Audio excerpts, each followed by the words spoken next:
মুসলমানের হাতে পয়সা হইলে অসুবিধা নাই, মুসলমান বৎসরে একবার জাকাত দিবে, গরিব উপকার হবে। তার ইন্ডাস্ট্রিজে নামাজের ব্যবস্থা থাকবে। আমাদের বাংলাদেশে অধিকাংশ ইন্ডাস্ট্রিজে আলাদা নামাজের ব্যবস্থা আছে না নাই? আছে।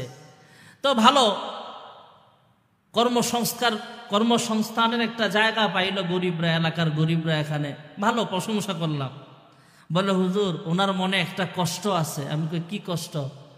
ওনার যে হাজার হাজার কোটি টাকার মালিক উনি, কিন্তু ওনার একটা ছেলে মেয়েও নাই। এমন দুঃখী মানুষ সমাজে আছে না নাই? তা যেই ওই স্কুলে বিমান বিধ্বস্ত হইয়া বিমান স্কুলে পড়ে গেছে, ছাত্রছাত্রী যাদের নিহত হলো, যাদের বাচ্চাই একটা বা একটা ছেলে একটা মেয়ে, ছেলে একটা মেয়ে, একটা মেয়েটা মারা গেছে বা ছেলেটা মারা গেছে, অথবা একটাই সন্তান মারা গেল। আমাদের চাইতে, আমাদের যাদের 4-5টা ছেলে মেয়ে আছে, একজন মারা গেলে যে কষ্টটা পাইতাম এর চাইতে এর মনের ভিতরে কষ্ট কম না বেশি? এজন্য আওলাদ বাড়ান। যাদের সুযোগ আছে সন্তান নাও, বন্ধ করেন না। আপনি ইউসুফ আলাইহিস সালাম 11 নম্বর সন্তান, 12 নম্বর সন্তান ওনার বাবার। আমাদের কবি নজরুল, উনি কিন্তু বাবার প্রথম আর দ্বিতীয় তৃতীয় সন্তান না, উনি সিরিয়ালে অনেক পরে। কোন সন্তানটা কাজে লাগে বলা যায় না। তো যেটা বলা আমার উদ্দেশ্য সেটা হলো, ওই স্কুলে যেই সন্তানগুলো মারা গেল, ছাত্রছাত্রী, শিক্ষক সহ, ওই পাইলট সহ যারা মারা গেছে, আল্লাহ তাআলা প্রত্যেককে শহীদি মর্যাদায় যেন আল্লাহ জান্নাতের বাসিন্দা বানায় দেয়। অনেক বাচ্চা আছে, শিশু বাচ্চা। একটা ভিডিও দেখলাম, ওই যে অনেকেই দেখেছেন, বেল্ট আর স্কুল ব্যাগের বেল্টটা কান্দে ঝুলা, শরীর জ্বলে গেছে চামড়াগুলো, সে হাঁটতেছে। 2 দিন পরে শুনলাম বাচ্চাটা নাকি মারা গেছে। খুব কষ্ট লাগছে। ছেলেটা সম্ভবত আমাদের কুমিল্লা, গ্রামের বাড়ি হয়তো কুমিল্লাতে।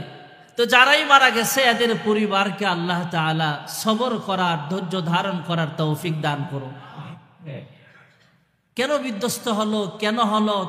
এই বিমান অনেক পুরাতন, আগের যারা শাসক ছিল এরা দুর্নীতি করছে, এই করছে, সে করছে। এটা সাংবাদিকদের কাছে ওরা করবে।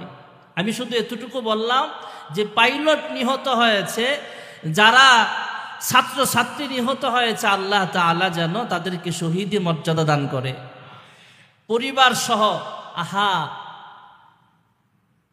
গত আগের সপ্তাহে যে ঘটনাটা ঘটছিল, মিডফোর্ডের ভিডিওটা, ওইটা দেখা যেমন মানুষ কাঁদছে, ওই একটা ছেলে যে শুধু বেল কান্দে, শরীর জ্বলে গেছে, হাঁটতেছে, এটা দেখেও মানুষ কাঁদছে।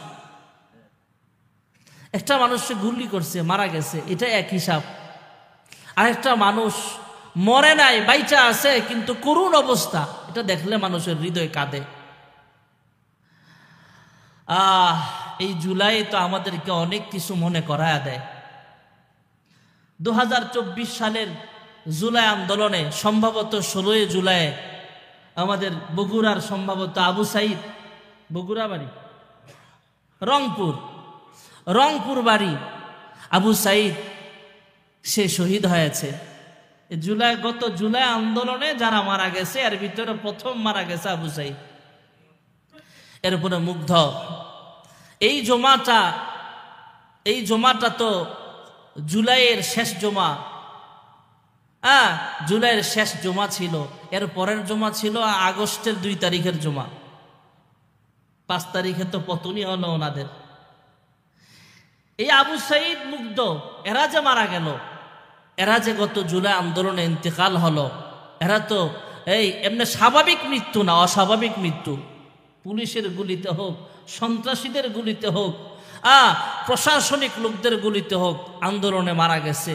তাদের জন্য দোয়া করি, গত জুলাই আন্দোলনে যারা ইন্তেকাল করেছেন, মুসলমান যারা মারা গেছে, আল্লাহ যেন প্রত্যেককে শহীদ মর্যাদায় জান্নাতের উচ্চ মাকাম দান করে। সকলে বলে আমিন।